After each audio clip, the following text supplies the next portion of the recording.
Salut tout le monde et bienvenue sur Bouton Rouge. Si vous êtes comme moi et que vous kiffez l'actualité horlogère, en vous baladant sur les réseaux sociaux assez récemment, vous vous êtes probablement rendu compte que cette photo est sortie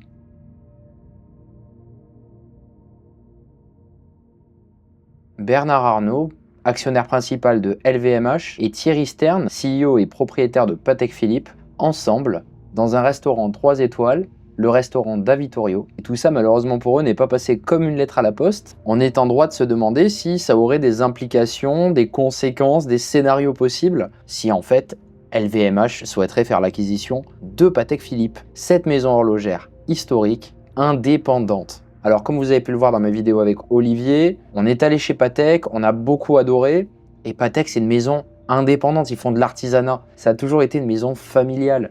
La marque des Stern, la famille Stern, et on est quand même en droit de se demander si effectivement ils voudraient céder une marque qui leur appartient, qui est vieille, qui a toujours été dans la famille, et dans le même temps on a LVMH qui continue à grandir. Vous avez vu l'acquisition en partie donc du Paris FC aussi par la famille Arnault. Ils sont en train de créer un véritable empire.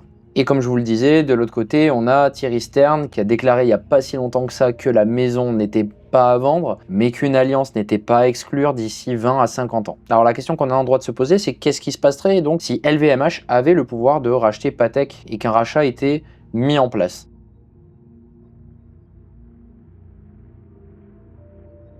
Eh bien pour Patek, c'est assez simple, hein. C'est une maison de luxe donc avec un statut indépendant, libre de ses choix de création, de production, de distribution, ils sont libres de tout ça. Sous LVMH, ils perdraient peut-être un petit peu l'ADN de la marque, ils pourraient avoir des pressions au rendement, à la rentabilité, et ça pourrait dénaturer complètement en fait leur raison d'exister jusqu'à aujourd'hui. Ils pourraient donc passer de l'artisanat à une forme d'industrialisation, c'est-à-dire un petit peu comme Rolex, produire des modèles de luxe mais à la chaîne. Un petit peu comme ce qu'on peut voir avec les grandes marques de luxe détenues par LVMH, notamment dans le textile, mais aussi dans la joaillerie et un petit peu dans l'horlogerie. Alors évidemment, ça aurait des impacts sur les notions de rareté, de valeur qu'on attribue à ces modèles iconiques, parce que effectivement, beaucoup d'entre nous, ou plutôt beaucoup des acheteurs de Patek, ceux qui peuvent effectivement acquérir des Patek, perdraient beaucoup d'intérêt dans la marque, ils se sentiraient, je pense, trahis. Il pourrait y avoir du marché secondaire, de la spéculation. C'est déjà le cas, mais toujours avec une notion de rareté.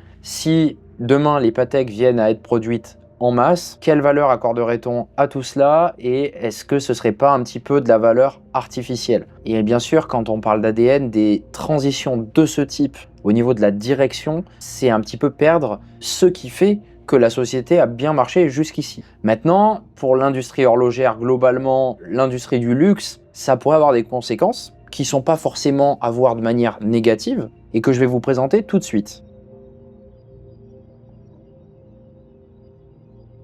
Déjà, on peut poser un postulat très simple, c'est que en faisant l'acquisition d'une maison indépendante, LVMH réduirait la diversité de marques indépendantes sur le marché, ce qui affaiblirait en soi la diversité du secteur. Mais si on pense plus largement, ça pourrait aussi avoir un effet domino sur la concurrence, puisque d'autres marques pourraient se dire qu'elles sont elles aussi à vendre ou voudraient peut-être se regrouper, former de nouveaux groupes. Alors cela créerait une espèce d'uniformisation du luxe. En tout cas, pour LVMH, ça leur permettrait de rentrer dans leur modèle d'affaires actuel. Ça viendrait peut-être aussi créer dans le milieu de l'horlogerie, dans une certaine mesure, un contre-pouvoir à des groupes qui sont déjà existants, par exemple le Swatch Group qui est très puissant, ou le groupe Richemont, et l'acquisition d'une telle maison pourrait attirer plus tard d'autres maisons tout autant, voire un peu moins prestigieuses, pour se regrouper également avec LVMH et créer ce contre-pouvoir dont je vous parlais juste avant. Et voilà, et tout ça avec une réaction du marché secondaire qu'on ne peut pas trop imaginer.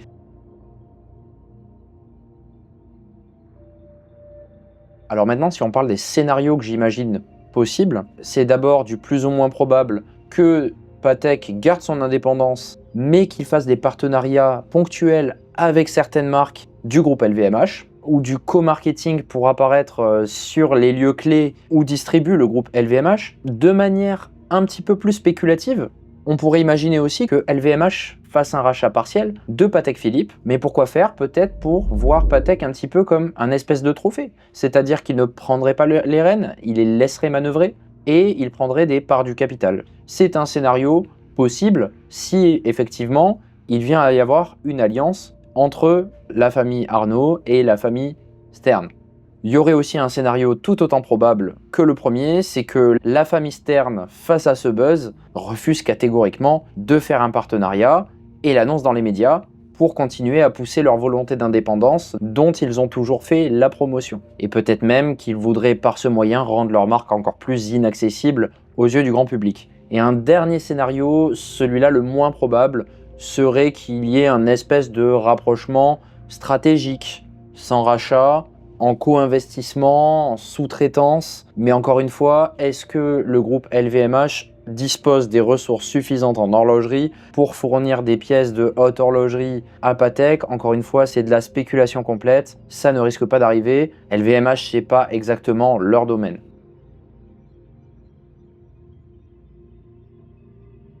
Maintenant, je me suis amusé à réfléchir à ce que pourrait donner le scénario le plus lié, on va dire, à ce buzz, qui serait celui donc où il y a ce fameux rachat. Et regardez, ce serait un exemple de flagship classique de LVMH. Voilà à quoi pourraient ressembler les grandes vitrines Patek Philippe à l'avenir dans des grands bâtiments. Je sais pas ce que ça vous fait. Moi, ça me fait bizarre pour une maison de tradition artisanale, de haute horlogerie. Mais bon, je trouve l'image, le concept quand même très sympathique. En tout cas, voilà. Dites-moi ce que vous en pensez dans les commentaires.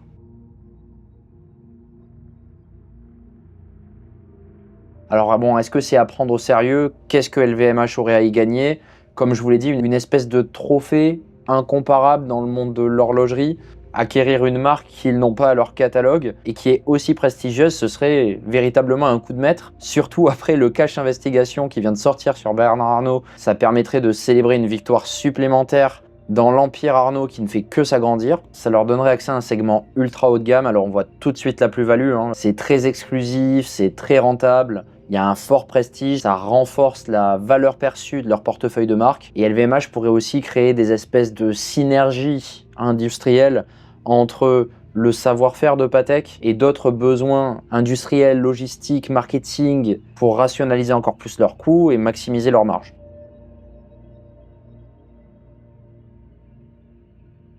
Mais encore une fois, tout est parti d'une photo sur les réseaux sociaux. Ça ne signifie absolument rien, si ce n'est que la famille Stern et la famille Arnault ont l'air, sur les photos, de bien s'entendre. Et de toute façon, tant que monsieur Thierry Stern n'annonce pas une volonté de vendre, on se fait des plans sur la comète. Et tout part d'une image. Merci à tous d'avoir regardé la vidéo, j'espère qu'elle vous a plu. Si c'est le cas, n'hésitez pas à vous abonner à la chaîne. Et on se retrouve très vite pour une prochaine vidéo d'actualité horlogère. C'était Bouton Rouge, fin de transmission.